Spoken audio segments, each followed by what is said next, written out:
Šodien mums paredzēts jaunās Targa 37 tests. Laiciņš, kā jūs redzat, nav nekāds baigi foršais, bet, paldies Dievam, mēs braucam ar Targu.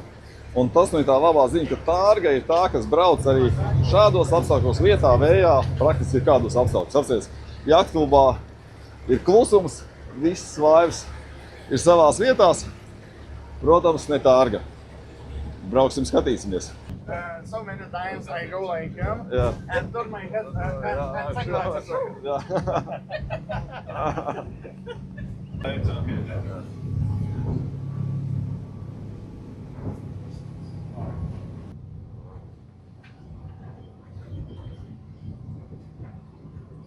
I make a sharp turn now. Okay.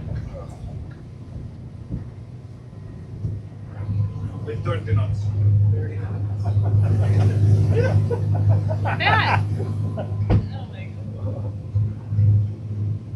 There is a bag, it's the safest place in the boat. Tā, mēs esam izbraukuši ar Targa 37, rezultāts vienkārši fantastisks, kaut ko tāds nebija gaidījis. Tas, ka laiva labi uzvedās viļņos, tas, ka viņai patīkam iekšā, tas ir, to es biju gaidījis, un tāds varētu arī būt. Bet tas, ka laiva braucot ar 3 mezglu stundā var uztaisīt pilnu asu apgriezienu pa 360 un nezaudēt ātrumu, to es nebiju redzējis.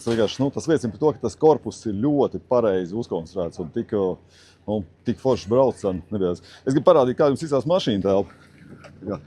Motors telpa, mašīna telpa šī gadījumā. Mēs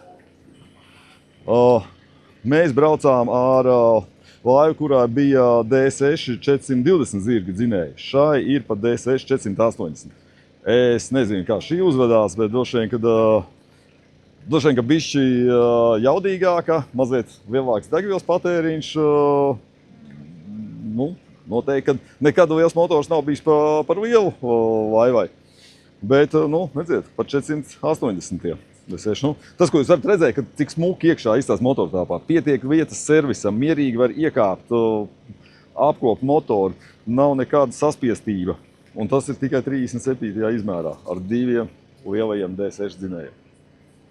Tā.